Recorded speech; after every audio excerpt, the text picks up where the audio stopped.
Hello and welcome to the Overland Journal podcast. I am your host, Scott Brady, and I'm here with my co-host, Matt Scott. I am alive and well. Yes, and we are here with one of the most accomplished automotive journalists, global traveler, adventurer, and now victor of the Land Rover Trek Challenge for 2021. Bryon Dorr. So thanks, Bryon, for being on the podcast. For those that are listening, we are going to have a full featured podcast on Bryon and his life and his accomplishments that you're going to hear at a later date. But for today, we're going to focus on the Overland Expo and then the Trek Challenge that just happened. I was also fortunate to be able to participate in that event as well. But let's start off by kind of riffing on the Overland Expo. Matt, what was the thing that you were like, this felt really good about this expo? Overland Expo is an interesting one. We've all been going for a long time. And my first Overland Expo forever years ago. Mm-hmm. And you've been going even longer than that. I mean, you helped start the first one here in Prescott. And now a word from one of the supporters of our podcast, Red Arc. At Overland Journal, we go off-grid every chance we get. From the most technical trails to crossing continents, it's no match for Red Arc's Tow Pro Elite. This brake controller has been torture tested in the toughest place on the planet, the Australian Outback. Easy to install, its dash mount remote head makes for quick calibration and ensures you won't be hitting your knees. You can seamlessly switch between proportional for the highway and user-controlled for the steepest, most rugged trails out there. You may not trust the terrain you're on, but you can always trust Red Arc's Tow Pro Elite. Tow with confidence by visiting redarcelectronics.com. Overland Expo has changed as the industry has over the years. I mean, one of the things I've always struggled with in the Overland industry is I kind of got into it because I wanted to travel. Like traveling was the main goal. Vehicles were the tool that allowed it to happen. And I think this year it became really apparent that industry has definitely taken a back step. It is more of a consumer show. You know, I do think that the Overland Expo team does still provide opportunities for training and that kind of stuff, which is admirable. But yeah, they care about it. Yeah, they care about it. But people are there to buy stuff. So that was really, really apparent to me. Yeah, it's like it had fully jumped the shark this year. It had fully jumped this year to where I'm kind of like, I'm not necessarily, Jonathan Hansen and I waved to each other like 5 times. And we didn't even, everybody that's kind of been around the industry is so busy that community is maybe not there for the event. It was work this year. It's work. Consumer trade show now. So any of us that are in the industry, it's work. It's getting after it. It felt like it. I mean, we recorded 7 podcasts. Yeah. We recorded 2 full Overland Expo daily video. 20-minute video pieces. We had 14 people there. I mean, it was compared to the first Overland Expo, which I kind of left from my garage and drove 10 minutes to the fairgrounds here in Prescott. But there's 30,000 consumers. Yeah, it's insane. That they're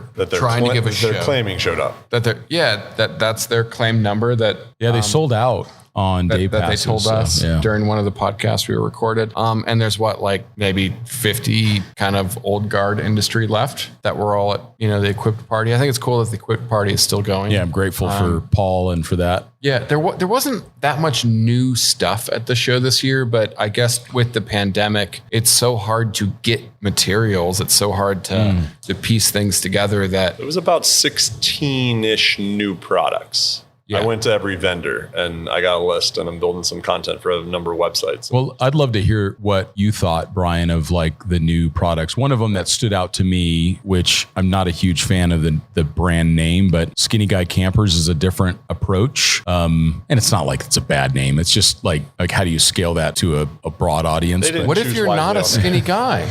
Yeah, I mean, what happens if he sells if he sells it to somebody who's not a skinny guy? I don't know. This is America. The way it folds out and the cantilever part is rated up to 600 pounds. You don't have to be a skinny guy to enjoy the skinny camper. And I love the fact that it's cab height. It's a very interesting concept. I'm not suggesting that it's something that would be first on my list, but I like the fact that it was different. It's really cool, but the center of gravity is really high. It is fairly high. The water, the batteries, everything are way higher than you'd normally have. The side entry is an interesting thing because it does, I have one of those truck camper things of an AT Summit. By design, you get in through the tailgate. It's a totally different setup. So just so you guys that out there that haven't seen this before, the Skinny Guy Camper is a truck topper type camper, but it's an entire camper system, not just a topper. So it's a whole module. It doesn't utilize the entire truck bed. You can still put a drawer system under it to access through the rear tailgate. The camper flips open to the back and cantilevers over the back. So the entire top is a tent. There's no hard top to it. And you enter from the side and step into essentially like a basin that is a full camper. So dinette, sink, stove, all that inside. Toilet, shower, all of it. All of it. Crazy. Yeah. So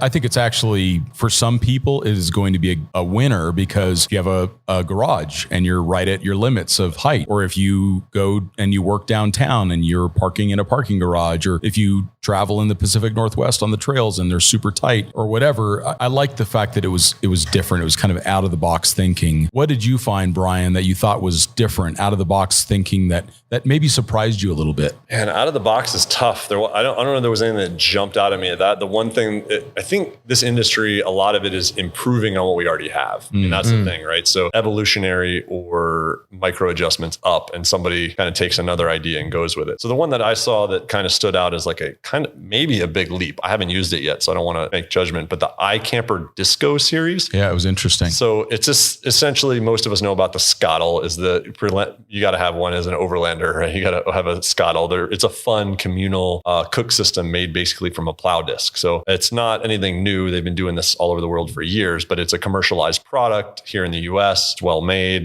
Jerry and the Tembo Tusk crew are great people. Yeah, nice folks. They got some cool new accessories for theirs this year with a table and stuff. But the iCamper Disco series is essentially the same thing, but you can also use it like a normal stove with a pot. You can hang it over a fire, use the tripod to do cast iron cooking. It has a threaded insert on the top, so you can use the tripod as a camera tripod. Pretty versatile piece of equipment for what it is. It's $500, so it's not cheap. I don't think it's gonna be very light either. I didn't get a chance to like carry all of it, but I did carry the tripod super light. The tripod is okay. It's pretty stout. It's pretty beefy. And I think it's because of the dimensions of the legs. It looks like square a 2-inch square. Yeah, right, exactly. The disc is fairly heavy, so I think, and each piece goes in its own bag, which I thought was kind of interesting. I think if you travel as a family or you travel in a group, it's probably a great choice. For me, just to give me a single burner stove, and it's just a great solution. But you can see why it would work really well in a group or with a family setting. Another thing that I saw that was really cool was Rubicon EP. I'm not familiar with their company in the past, but actually I've covered them before. They make a hitch receiver that holds a rooftop tent vertically and then pivots it down behind the vehicle. So it's not on your roof. It hangs off the rear hitch of the vehicle and then sets up from that. Interesting concept. It's been around for a while, yeah. That has, yeah. But their new product is called the Corral, and it's a bike rack for 5 mountain bikes off the back on a tow hitch. Not a new concept, totally been done by a million people, but theirs is like really cool, high-end, intricate metal work, all aluminum, powder coated. They had like orange brackets that were like kind of 3-dimensional with like triangles cut out. Just really nice. And it nothing touches the rack besides the tires. So you're not going to get any scratches on your $13,000 downhill bike or whatever. But they're $1,800, a pricey bike rack. When you checked it, how about rattling? Did it seem like it was pretty well? Really well. The mechanism that they have it's got this camming mechanism with a latch that's really, really nice. And I think well thought out. Like that's where it wins probably, is that mechanism for controlling the bikes. So they're not swaying all over the place and whatnot. So I think that's why you pay the money to buy that thing. Another thing I saw that I really liked, I did see it at Mountain West in Colorado, is the new Dometic water system. I thought that was pretty clever. Yeah. You know the guy that designed it, who Owen killed it on that thing for sure. Yeah. And I did an interview with him, really thoughtful engineer, and he really spent a lot of time trying to figure out how do people need to interact with water. And it comes in at 11 liters. You can kind of overfill it a little bit, slightly higher than that. A big fill port that can also be a cleaning port, so you can actually fit a hand down in there and clean out the inside. And then they've got this magnetic mounted basically faucet, so for the Scout camper that I use, they set it up with a Lifesaver jerry can on its side, and it just leaks. It just, like, I've used Lifesavers a bunch and I've never had them leak because I always have them standing up. Vertical. Mine leaks. But on its side, it leaks. It leaks out of the pressure thing. Yes. Yeah. Mine kind of somehow leaks out of everywhere, which they don't do when they're standing up. So that it's an important Just how they're designed. Except for mine. Yeah, important distinction. But I think that this Dometic system where you can just have all these little 11 liter, maybe 3 or 4 of them that you carry along on a trip, depending on the length, maybe a few more. I thought it was really clever. I mean, what did you think of that, Bryon? It's really well built. Yeah, nicely done. Functionality of that is cool. Like that's one of the only products for my 4-wheel vehicle that I saw at the show that I was like, I could use that. That would fit in my GX. Like that'd be pretty cool.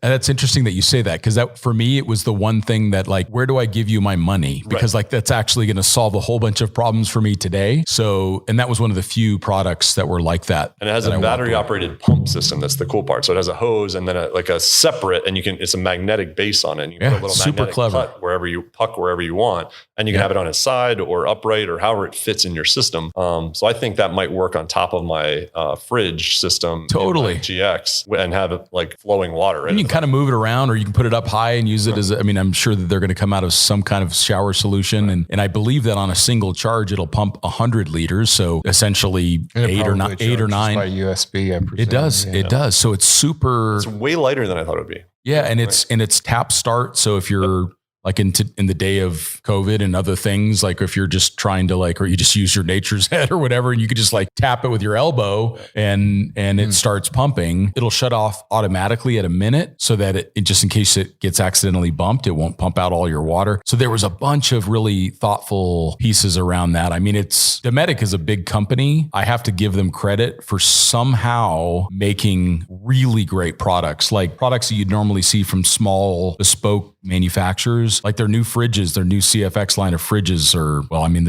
I can drop this because it's coming out in Overland Journal, but it won our Overland Journal test. First time it's ever been. Country mile. Yeah. And it's the first time a National Luna hasn't won. Yep. So really good product. So congrats to Dometic on that for sure. I thought that the AT Overland Terra camper was pretty cool. Yep. It's nice to see. I'm a big fan of hard-sided campers. They have a lot of advantages for 4-season travel, for just sleeping comfort, for a lot of reasons. Mario did a great job. And my favorite thing was how the drawers where you store your clothes pull out to become a larger bed surface. That was very clever. I thought that the sides, the angled sides, were a little bit weird at first until Bryon, you and I were talking about it last night, and you said, well, the footprint of where you stand, where the cabinets aren't, means that you don't have to have the height there and you get the additional aerodynamics. So I just crawled around the camper all morning doing a photo shoot on that truck and camper. And it was interesting because I literally was up in the corners and stuff, crawling around trying to get interior shots of the camper. Yes, those sidewalls get in your way when you're doing weird stuff like that. But functionally, standing in the middle or the way you should sleep, totally not an issue. Yeah. Like you would think it would be, but it's even sitting in the dinette. I'm tall. I got a huge torso. No issues whatsoever. Yeah, super nice. And it makes it very strong. It makes it extremely strong structure, which means that they can use lighter materials. And then it also has we all deal with it when you're on the trails. Trails are not level. So trails that are at an angle or trees that are at an angle, you've gained all of that additional clearance. The crap out of my earth room. Same with the Scout. It's a straight up and down side. And the only thing I didn't care for is just the rhino lined exterior. They've got to do something about that. I mean,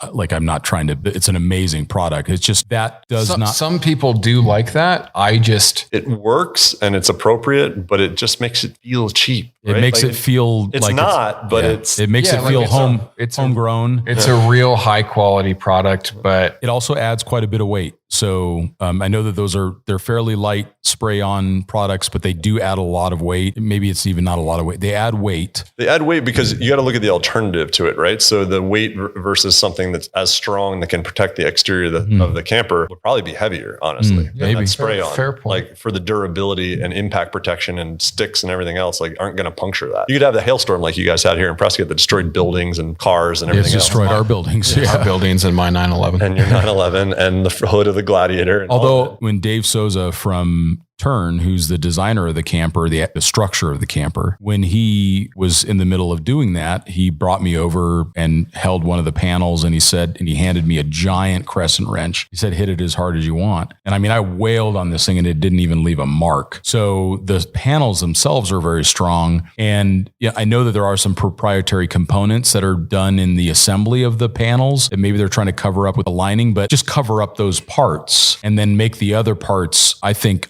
having a gloss finish. Yeah. I mean, like looks more elegant, looking at looks more high end. My Gladiator camper, that's, the AT Summit. One of the best features about that is it looks integrated and it looks premium because it looks premium, paint matched. Yep.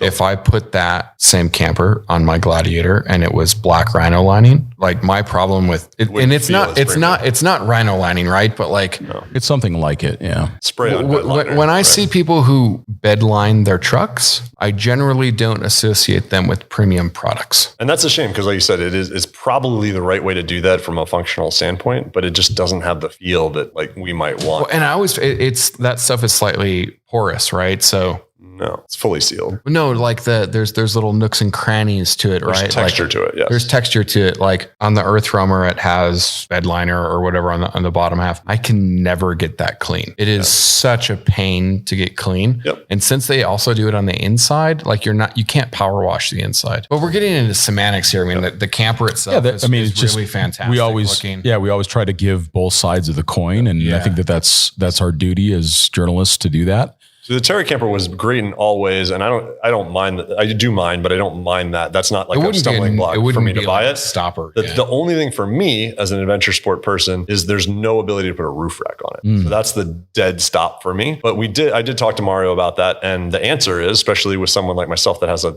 third member to the family now, you buy the 4-door, and then the cab sticks out farther than the overhang, and you just put a rack on the front of the cab, and then you're good. There is a way around that. Yeah, and on the camper front too. I got to check out the new V2 of the GFC camper. I know they've been out for a little bit, but this, none of us have been able to go to shows or really see stuff in person. Those are really cool. I mean, it is a drastic departure. I had one of the first ones. Yeah, what a great company. Drastic departure. I'll have to dig through the second one. I haven't seen it. Yeah, well, I don't necessarily know how to explain this, but they kind of build it as a square. But if you look at the shape of most pickup beds, they're not square. They have a slight curvature to them. But there's a lot of thoughtful design features where, like, the camper will be completely flat and it'll go down to the bed, but then it will follow that radius with a separate panel that comes out for better sealing. They're using a better hinge on their panels. I was, love Graham, but was never really a huge fan of that rubber seal they used. There were theoretical advantages to it, but like it water didn't drip down and stuff. It felt like a super premium product that was really, really well engineered. There's a lot of CNC components, and it's always had the good shiny look. Let's be honest. But this takes it to another level. Yeah, I look forward to seeing the second one. I haven't played with the second really version. cool. I think even their tents are made in America now. So yeah.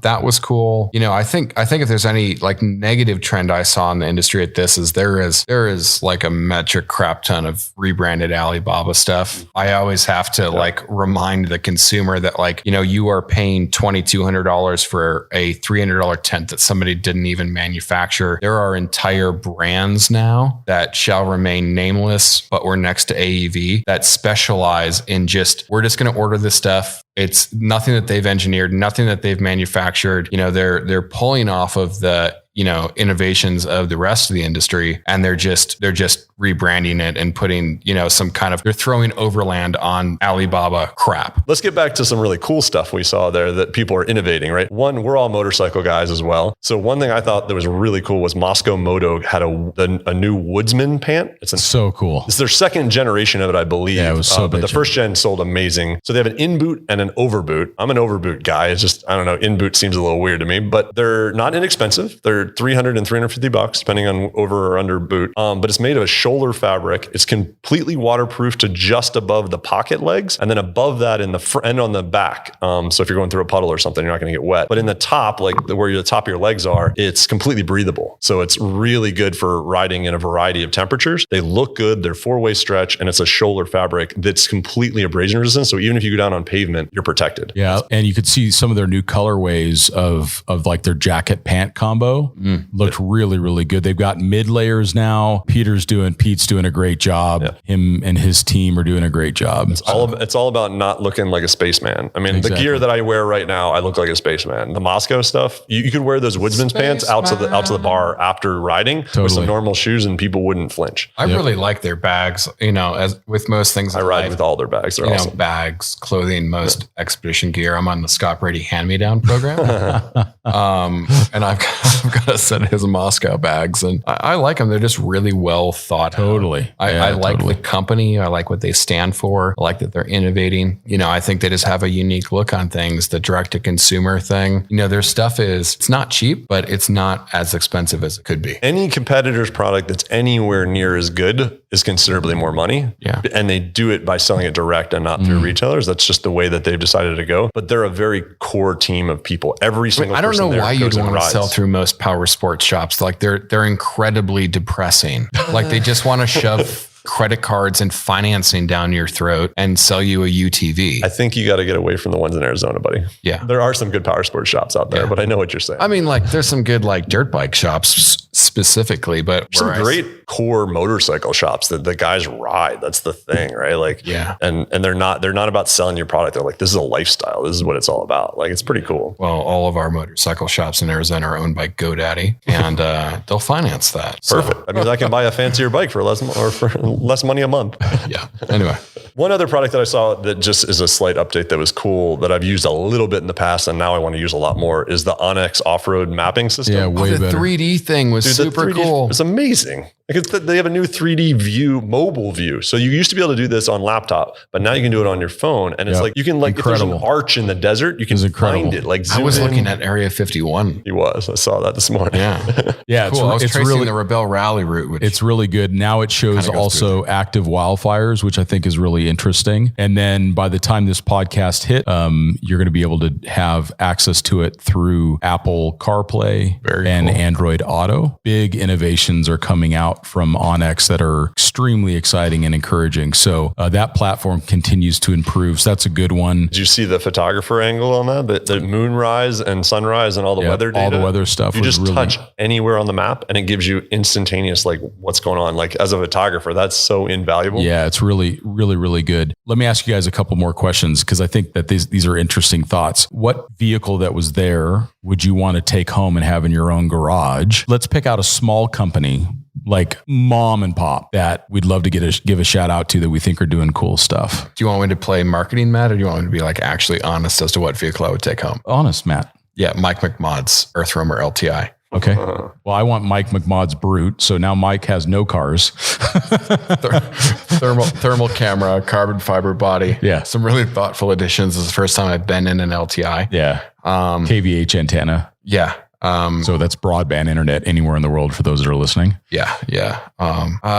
Small company. I mean, it's maybe more of a well-known company. You know, I bought another Demos shovel when I was there. I was kind of like anti-Demos for a little bit. The new one's pretty burly. The new one's awesome. They fixed the problems and now they're really great. Susan's fantastic. Always has been fantastic. It took me a while to kind of like, that's a lot of money for a shovel. The new one's really great. Good. The new one's great. The mount's really nice. And sure. She hustles and there's a good product and they really stand behind it. And they have this little tiny booth that was for me. I loved that new shovel. So yeah, I use one. That's my shovel that I carry with me. Yeah. They work great. It's on my GX all the time. Yeah. Yeah.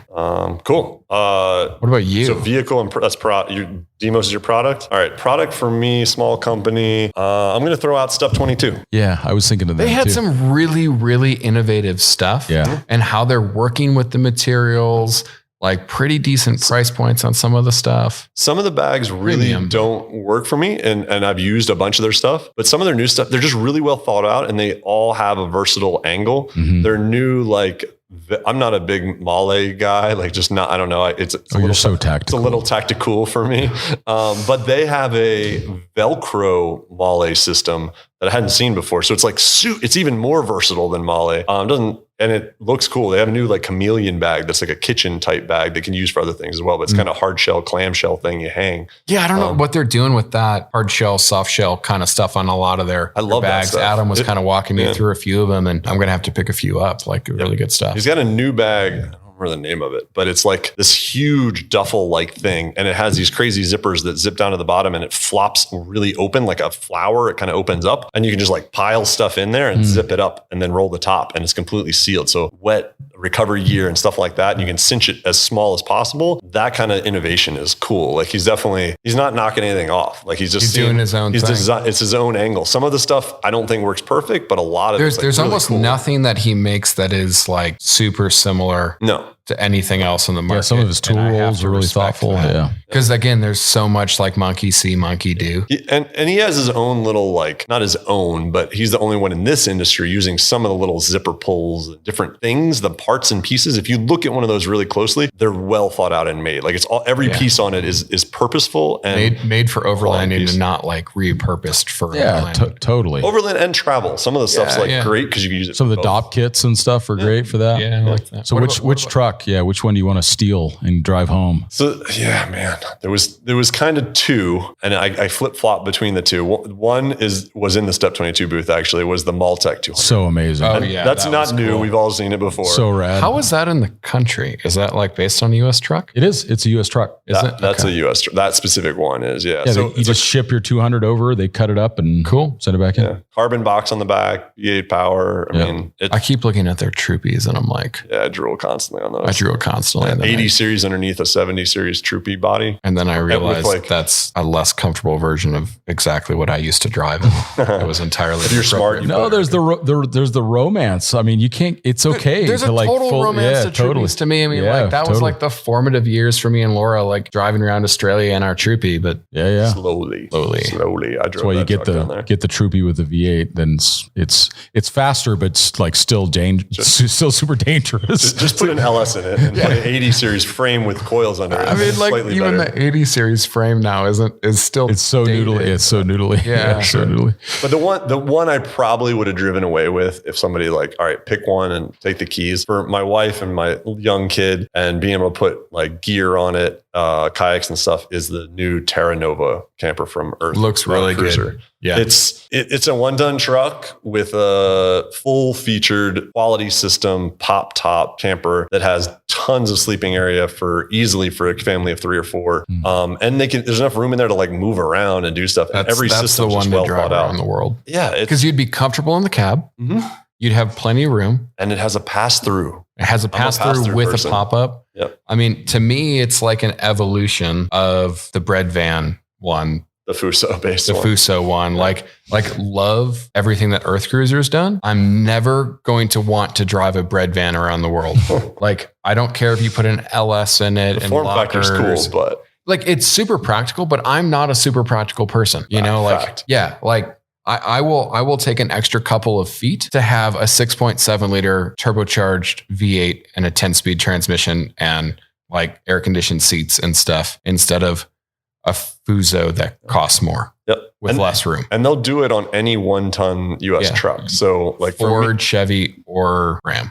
A new Ram 3500 with that GM's interior. Too, yeah. I mean, imagine the whole AEV catalog thrown at it, plus that camper would be sick. 40s Prospector XL with a Terra Nova. Sick. With a custom rack on the roof for my kayaks. I'm in. I think I'm with you. I think like I'm not like a super huge fan of the pop-up. Like for me, I don't know. I wanted to be a pop-up so I can put kayaks on the roof and still fit through holes like under bridges and stuff. Yeah. Yeah. It totally makes sense. It's the only thing I would drive other than my Earth Roamer on the market right now.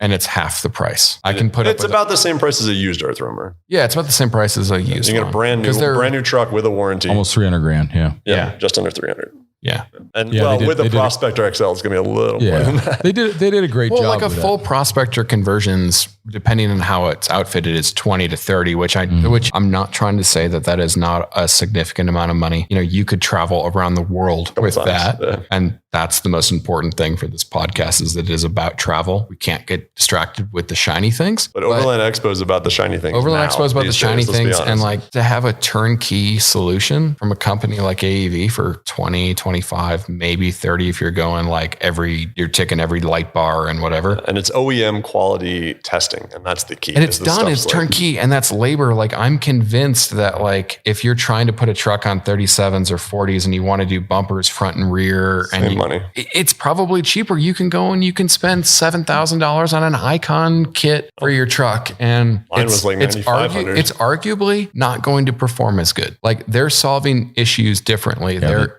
doing issues. They still have geometry issues where AEV is correcting the geometry, which on a heavy vehicle is super important. So AEV wins on the geometry and getting that all correct. I don't think they're as good as these crazy systems in terms of shocks. And but you can always add those shocks if that's something that you. But also when you're overlanding, you probably shouldn't be going this anyway. Let's be honest. Keep your opinions to yourself, Bryon. These are public roads. I know you do drive a TRX, but No, but you're right. That's like, you don't need all the lights like I have on my GX. If I get anywhere near outrunning those lights, I'm going way too fast. Yeah. Like, it's not. Yeah. There's public roads. There's grandparents out there trying to get to their grandkids, So in this country and every other country, they were trying to travel. Nighttime's beer drinking time for the campsite. Never drink and drive.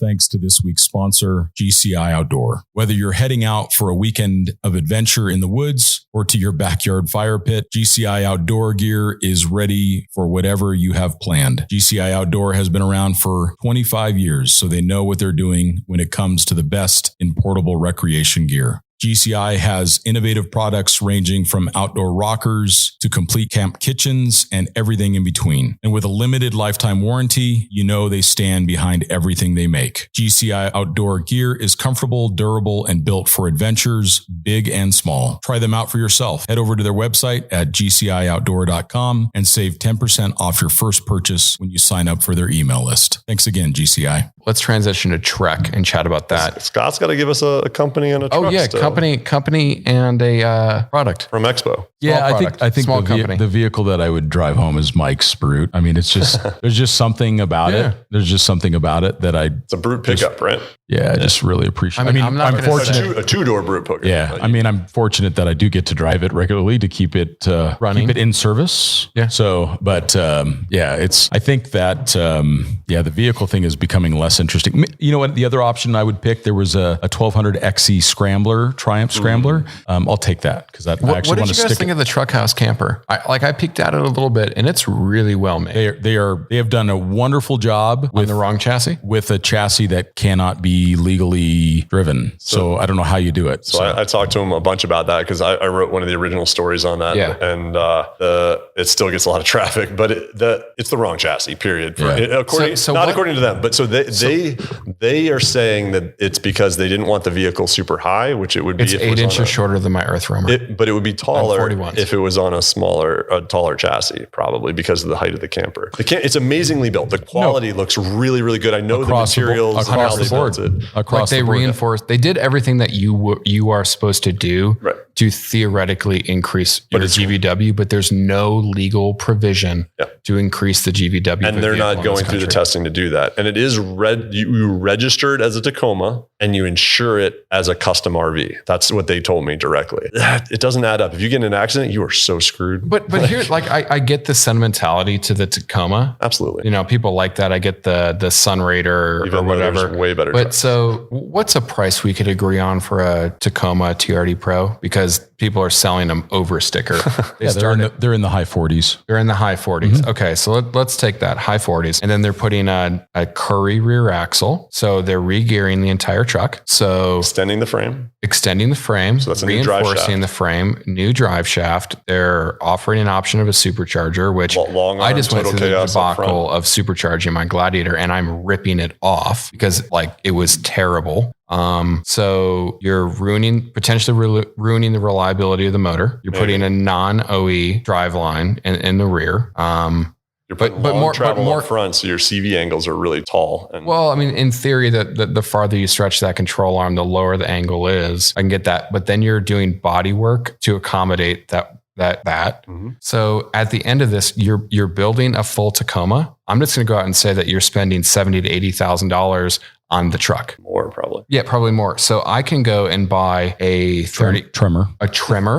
Loaded. I can buy I can buy any American pickup truck I want. You can buy a Tradesman Prospector XL for that. No, dude, you can buy a Laramie Prospector XL for that. Laramie Prospector A Laramie, XL or a Laramie Tacoma. 2500 or a Laramie 3500 starts in the 60s, and you're talking 20-ish to put it on there. Yeah, I want these guys to be so successful 100%. because they are so talented. But Super talented. Here's the challenge: it's going to be a $300,000 truck and camper. So someone who can afford a $300,000 truck and camper is going to have a net worth that, if you get in an accident, if you lose control with that truck and you run into a school bus or anything else for that matter, they're going to go after truck. They're going to go after truck house first, and they're going to realize these guys have 5 cents to scrub together. And then they come back to the person who has enough money to spend $300,000 on a camper. Your insurance is, as soon as that happens, your insurance is going to be like, oh, this vehicle is modified. Yeah. And there's no legal way around it. It's just it's super cool as a home build. They've sold 6 of them with a $50,000 non-refundable deposit. I wish them the absolute best. Yeah. They're beautiful and they're cool beautiful. looking. Super cool. They're gorgeous. They're gorgeous. well built too. I mean, let's put it out there. They did it right. They did. They did. Wrong chassis. There's just no way around it legally. People that used to work for Earth Roamer were complimenting their quality. Yeah. Yeah. They're That's a compliment. in the Sun Raider thing because that's where they come from, right? They wanted that Toyota cool. Well, they've already got all 6 people who are sentimental enough for a camper that sells for 15 grand right now to drop. People love the Tacoma, right? I mean, that's the bottom line. If I think you're a Tacoma I heard fan, this is the ultimate I think version. I heard $430 for how you actually want it equipped. So we are going to talk about Trek. Yeah. And I'm just going to interject witty remarks. I like this. This is great. So we just talked about Overland Expo. Now we're going to talk about the Trek event, which Bryon Dorr, who's with us today, won along with his team. And who was on your team? Absolutely. We had Jeff from Hooniverse and we had Tommy from TFL Off-Road. Awesome. Well, you guys did an amazing job. It was so fun to be along on that adventure with you. I had a team as well. I had Kristen Canning and I had Kristen Shaw on my team, and they were both amazing. We had an incredible adventure as well. But for one of the team exercises, we had all of us were there together, and I was able to watch you guys do your things, and you crushed it. So thanks. It was really impressive. It was super fun. It was cool because as you know, all the teams were put together without our knowledge. We kind of knew maybe a couple of days before who our team was going to be. So some of us knew of people or a little bit, but almost all the teams, I mean, I'd met Tommy at some events, but I've never met Jeff, and we all got along really well and it worked out great. I think your team was very similar, worked together well, which is really fun. So I think we're getting ahead of ourselves here. I don't think most people know what Trek is. Ooh, good call. Yeah. Yeah. Unless you're like a Land Rover. You're our resident Trek You guys historian. did it. So Yeah, I mean, you drove a Trek truck for years. We only drove it for a day. So Yeah. Well, I guess it's the intersection of adventure sports and the things where you move your legs, or the athletic sports, human powered things without engines and 4-wheel driving and 4-wheel drive tasks and technical driving. It's kind of a condensed, more realistic version of, I guess, what Camel Trophy is for the modern days. As we kind of interviewed Duncan Barbour. Yeah. You couldn't really replicate Camel Trophy these days. Never. But I think Trek, Trek was started out, I guess, as that it was an inter-dealer competition meant to promote, the lifestyle that is the Land Rover brand and what it's supposed to be, and not just the whole idea behind Range Rover releases to soccer moms. The whole idea behind Trek is to keep dealer employees and dealerships motivated and focused on the Land Rover experience, not just selling trucks, but what the truck should be used for and what Land Rover hopes that people aspire to use the trucks for. Yeah. So you guys are on the media leg. They kind of put on, there was the dealer leg, right? So we went first. Yeah, you guys went first. The media went you were first. The guinea pigs. Yeah, totally. Well, I think they did a little test the day before. Test with some of the suppliers the day before. Yeah. Oh, that's kind of cool. That's kind of cool. And then they had... how many teams were there this year? It was 6 or 7, something like that. Was it in Asheville? Media It teams? was in Asheville at the Biltmore, and there was 6 media teams and 70 dealer teams this year. It's the largest Trek ever. So I believe it was the 6th Trek event in the US. There was 3 or 4 in the 90s, and then there was a couple in the early 2000s, and then 2019, and then this one. Awesome. Yeah. And many of us know Sean Gorman. He does a lot of special events for Land Rover. and he was the event coordinator. He's the one who came up with many of the crazy tasks that we had to complete.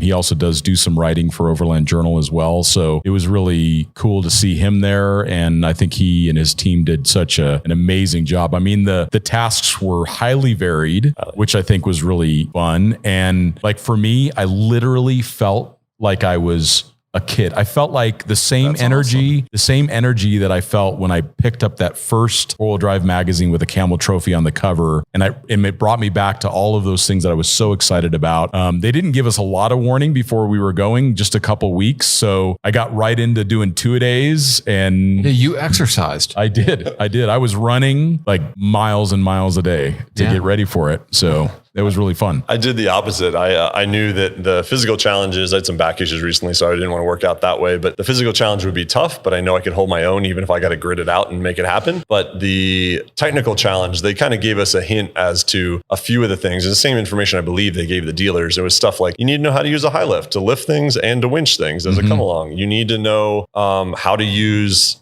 sand ladders. You need to know how a Land Rover Defender works and off-road and the different modes. You need to know some Land Rover history. You need to be physically fit. That was kind of about it. And that was about it. A map, a compass, and a handheld GPS, a very specific unit. So they gave us some little YouTube links to some tutorials through like REI and some other online stuff. Some of them weren't great, but they were easy to find other ones that were quite good at giving that information. So I just kind of watched a bunch of YouTube channels to get. I've touched and done all of those things in the past, but hadn't touched a high lift in 4 or 5 years. I sold my high lift with my last truck. Yeah, it was like the day. It was the day before I left, and Matt sees me out there. Like, I've done so much high lifting in my life, but not for years. Like I haven't done it for years, and so I'm like, I think I remember all of that. And of course, they're like a really useful tool for 4-wheel drive trainers to scare their students. That is an accurate, a little obscure, but view on that. But yeah, I learned how to use a high lift jack. Okay, cool. You'll never use it. Not that they're actually not useful. They're very useful. There's a 4-wheel drive trainer out there that's roiling on the internet, but they are useful. But they're actually getting more and more specific in their use, in the fact that most modern vehicles can't use them with them. Like a long travel Wrangler. Like, good luck with that. I mean, they just don't have enough. Well, how about the Defender we were in? How many points could you actually high lift off of? Yeah, you could only reverse it. Other than, you could from you could down, use it as a winch. Down low on the. And we use it as a winch. That's different, but lift points on a vehicle. I guess you can use them on the wheels with the little adapter. Correct. We didn't have that, but yes, you could use them in the rear on the lunettes. Use it with the little extension piece on the lift points under the vehicle, like you can use the regular scissor jack. Correct. And you can use them on the recovery points if it's you at add the right on the front angle, or back. If the truck's at the right angle and the right situation, you might be able to use the 90 pounds of steel strapped to your roof rack. So one of the we'll go right into it a little bit, I think. Well, before we'll get ahead of ourselves on that. What Trek is itself is you get a map, and there was 16 different stations on the map, and the map is very loose in its accuracy.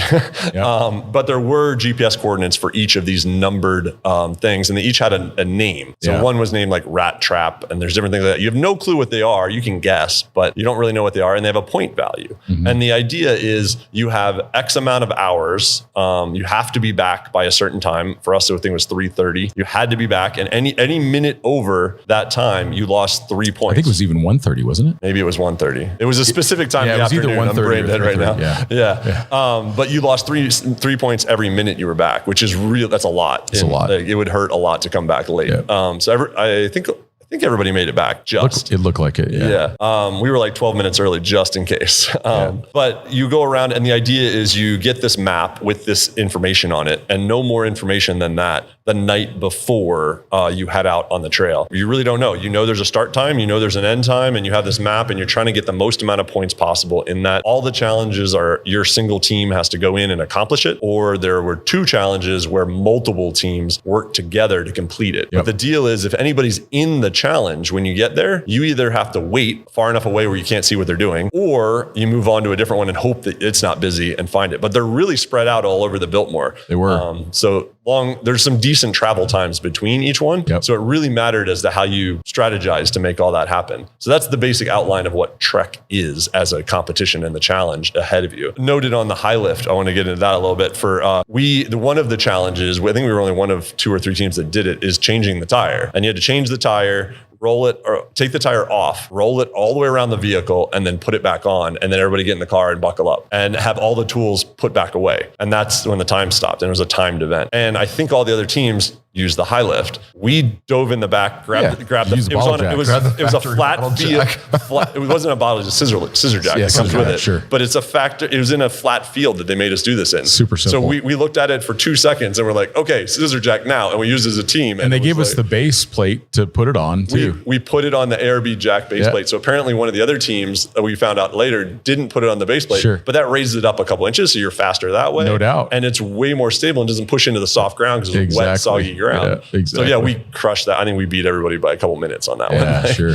But again, it's just the biggest thing about Trek and any of these type of competitions is using your head and thinking critically and then enacting and executing well. But a lot of the time there's little tricks that you can do that are well within the rules to do that. I mean, Scott, you might want to talk about like what we did in the challenge that we worked together on that was kind of a little trick that apparently nobody else has done yet or hadn't done. Remember when I was playing with the rope line? Oh yeah. Yeah. So we were, and this was really bright on Bryan's part. You had to get this, this tire was in a channel and it needed to line up with 3 different levels of difficulty on an overhead beam. And so it was like winching in, each vehicle had a winch. You had to winch in on one and winch out on the other, or whatever you had to do to get it to roll and then lock in place precisely. If it didn't lock in place precisely, then you had to lower it all the way to the bottom, start over again.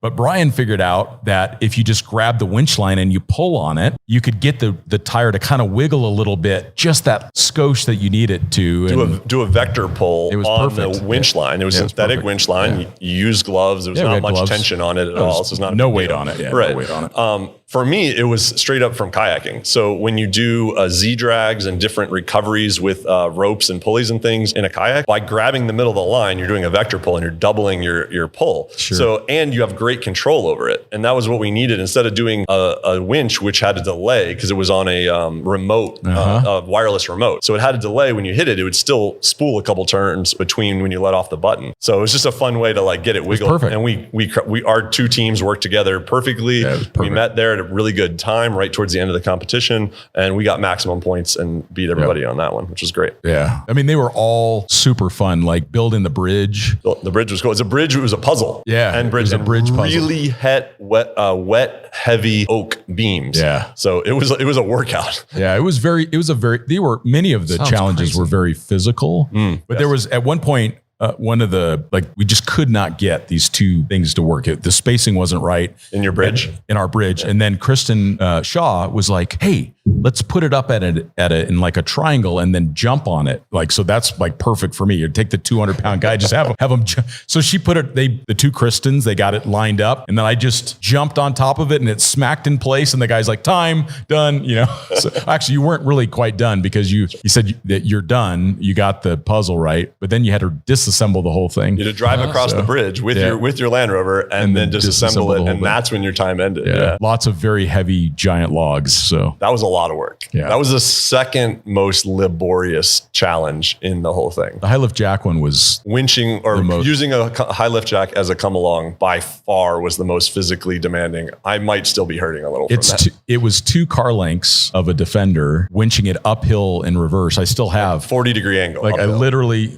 camera. I still have the blister on my hand. So that was pretty tough. And it's like you have to be strong enough to be able to operate the jack. Especially once it gets vertical on the hillside. That's a challenge. And resetting and knowing how to do it. And they were really good about staying on top of it and they were making good sure about you were safety because that one could go wrong pretty quick. Super wrong really quick. Yeah. Yeah. Super fun. There was so many different chellenges. I think the fun part was it was 5 media teams and 1 team that was that had Lindsey Vaughn on it and kind of 2 ringers to help her out. Even the editor that was with them was a ringer. Yeah. They were super physically fit. Yeah. They knew their stuff. They'd done the Rebelle Rally, the Gazelle Rally, stuff like that in the past. So they knew navigation. They knew how to drive. That team was for sure the one to beat. We all knew it. And they had a like 3 or 4 car entourage following them around with video cameras because they were shooting for, I think, outside TV, if correct. I understand. Yeah, correct. So I think Lindsay has been a Land Rover ambassador in the past, and she's still finding her way in after her retirement from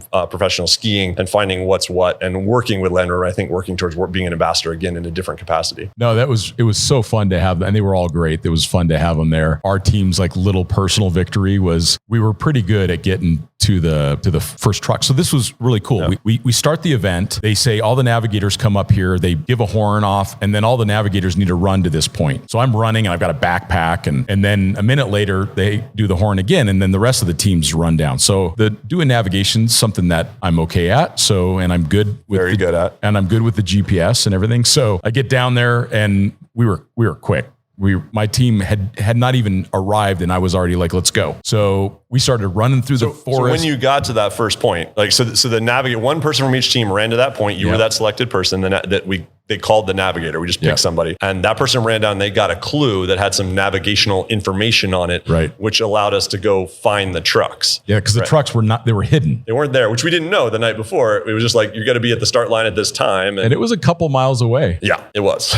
Yeah. So go ahead. You finished the. Yeah. So we just start running, and it was interesting because on my team, I can understand it. They're saying, well, it's faster to go this one direction. I said, but we don't know what's there. How dense is the forest? Are there going to be fences or whatever? I said, so let's stay on any traveled track that heads us in the right direction, and that saved us a ton of time. And we were actually almost at the trucks, and then here comes Tommy. Is it Tommy?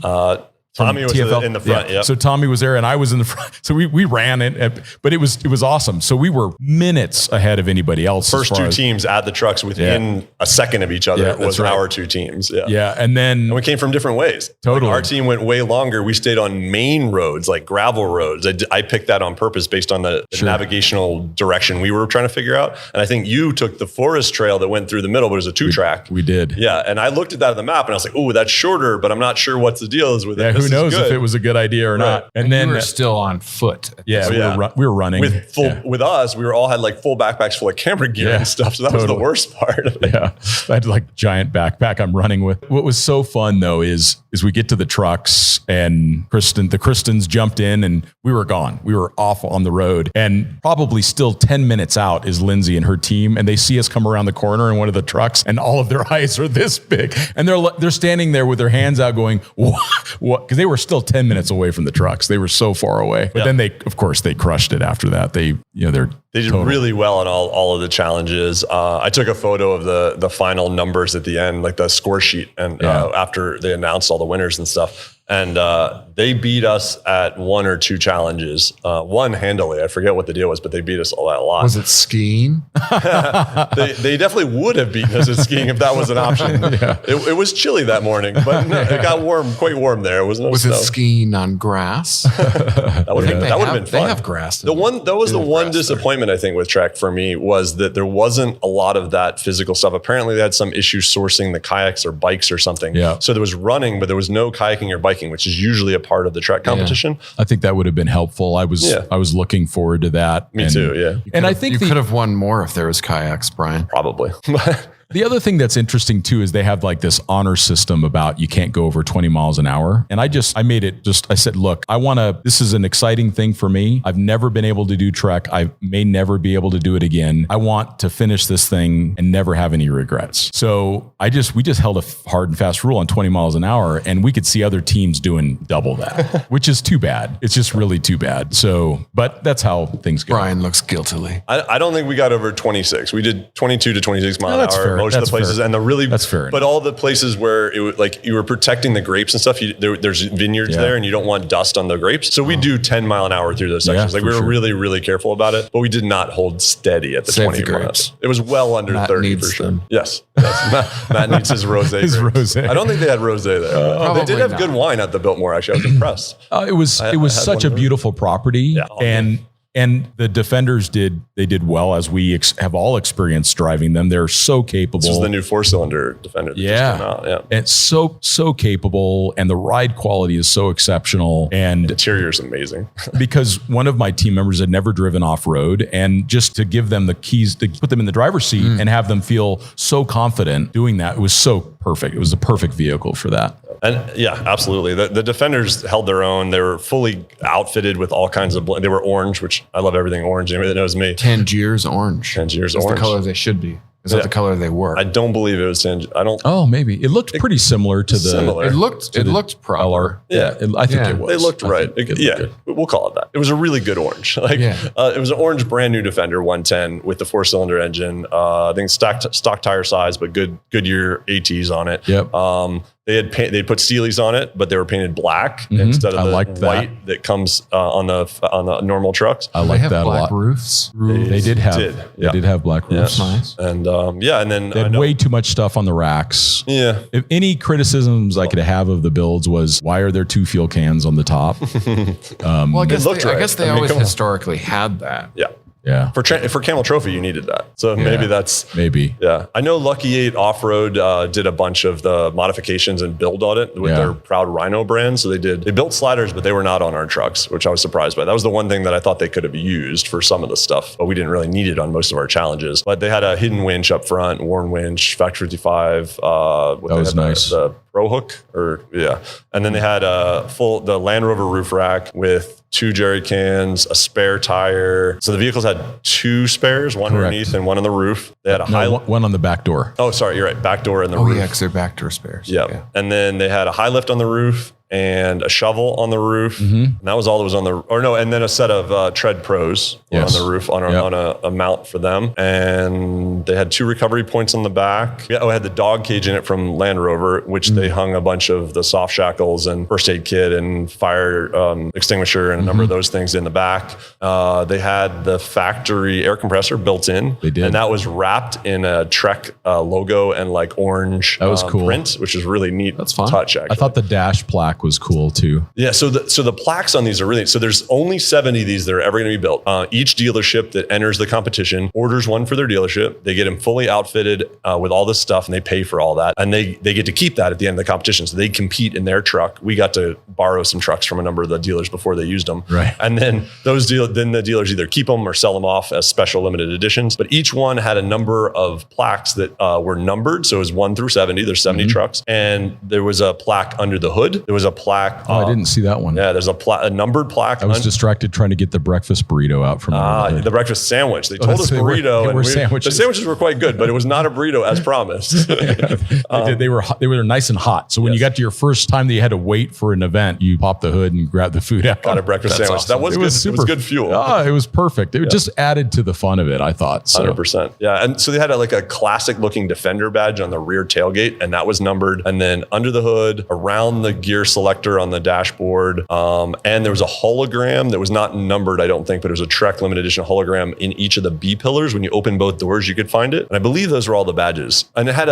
if you look behind the glove box, there is a signature there. Okay, cool. So that's a little tip for anybody looking at a Trek truck if they want to know. Why did they put the 4-cylinder in? Because these are going to be $100,000 vehicles. That's why is they didn't want it to be a $140,000 vehicle. They literally wanted to keep the price down, is what I understood. There's a big price difference between the 4-cylinder and the V8. I don't know the number. Well, not the V8, but just like the 6 hybrid. Ingenium. Yeah. Are they doing away with the 6 and they're just going to have this new 4? I don't think so. I think there's 3 options. The 4 is just hitting our market, though. I think it was available in Europe. It goes like stink. Remember that one we were at in England and the Range Rover Sport? Oh, it ripped. It ripped. But an electrically supercharged, turbocharged hybrid Land Rover engine keeps me up at night. There's a lot of tech in that is a little frightening. Yeah. That's why they're 4-cylinders, I guess. That's why a lot of the owners either lease them or pay cash for them and then trade them in after a couple of years. The 4-cylinder had plenty of power. I thought it was fine. I had no problem with that. Because it's Turbo 4, right? It is, yeah. It had an interesting power cutoff computer thing in low range when I tried to give it power. And I replicated it a number of times in a number of situations and I couldn't figure out how to get it not to do it. I don't know if that's just the 4-cylinder or what the deal was, but in 4 low, trying to do 20 mile an hour down a 2-track. Were you in rock mode? Possibly at times. Yeah, the rock mode will do that. And it holds the gear for too long. Yeah. If you're in the rock, if you're in the rocks, the power, it was like traction controlled, killing exactly. the power. Yeah. So we found that mud mode was a little better.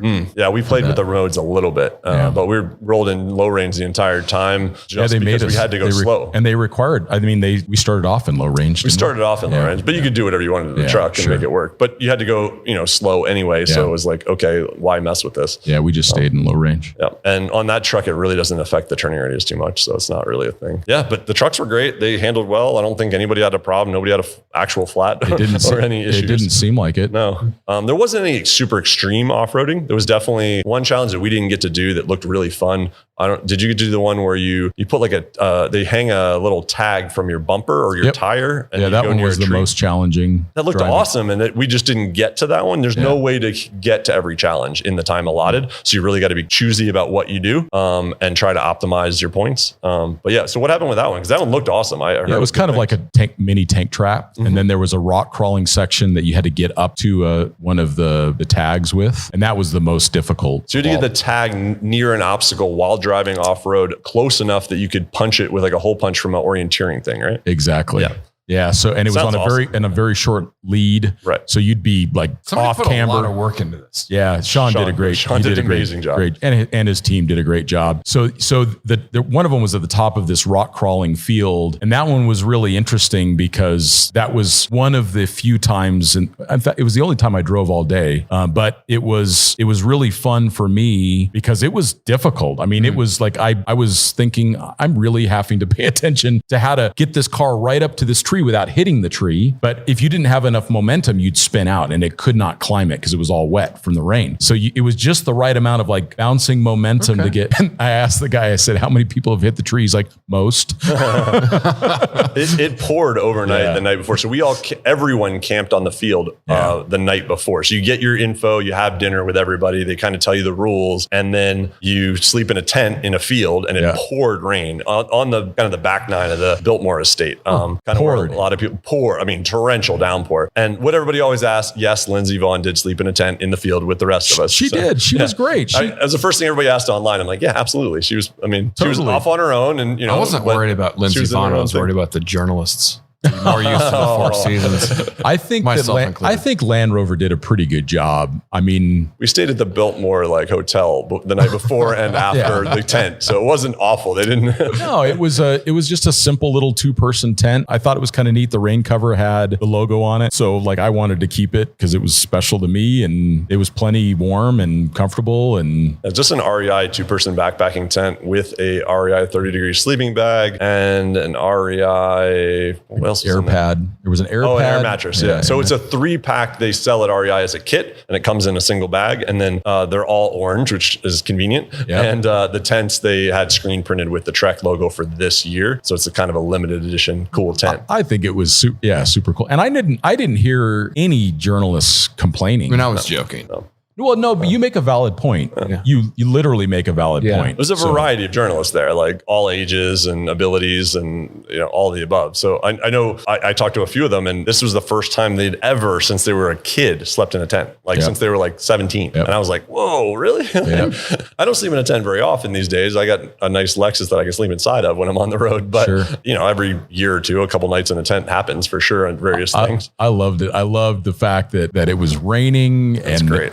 Sounded fun. It set the mood. It was so fun. It made it more serious for me. It was like, all right, it's raining. It's that horn going off, and we're all running to go get our waypoints. And it was, and then I don't know if you guys felt this way, but getting to the trucks, I didn't know if I had made any of the right choices. Oh. I was very quick to make decisions and to get the waypoint in the device. We're all alone. There's nobody around, and I'm like, this is gonna be the last truck. I'm starting to doubt myself. Did we run the wrong direction? If you run 2 miles in the wrong direction over hilly terrain, you're not going to make up that time. It was great though. It was super fun. Yeah. Super fun. We second guessed ourselves 3 times on that nav to the first truck. That was not as easy as it should have been. The information they gave us was not clean navigational information. We'll just leave it at that. But, well, and even one of the events, they had the waypoint completely wrong on the, and I told Sean, I'm like, hey, Sean, you might want to fix this for the next one. Yeah. It was totally wrong.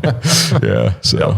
Yeah. And it was great. I loved it. Just a variety of everything. It was great. Yeah. And there was stuff that beat us too. We talked about a few that we did really well at. Yeah. But the reality is we did one called Rat Trap. And what that involves is this octagon that you drive into with the truck. And it's really small, 1 1/4 of the length of the vehicle essentially. And you have to drive in forward and you have to drive out forward. And you have to get this thing turned around within this little thing without touching vertical poles on the octagon that are covered in pool noodles, these poles. Sure. I won't say say impossible, but we failed, like full on failed. I did it first as a driver, and there is a trick to it. I don't even want to give it away, but it's really hard. And I'm not even sure the trick that I found out later afterwards would have helped us any. Like that's how hard it was. It seems really simple, like just turn a car around in a box or in an octagon thing. Every time we end up in a corner, like right next to the post without touching any, but get right up to it and no way to exit except going back the exact same way we were. And we'd end up right back in the middle facing the wrong direction. It was the most frustrating thing I've ever done. So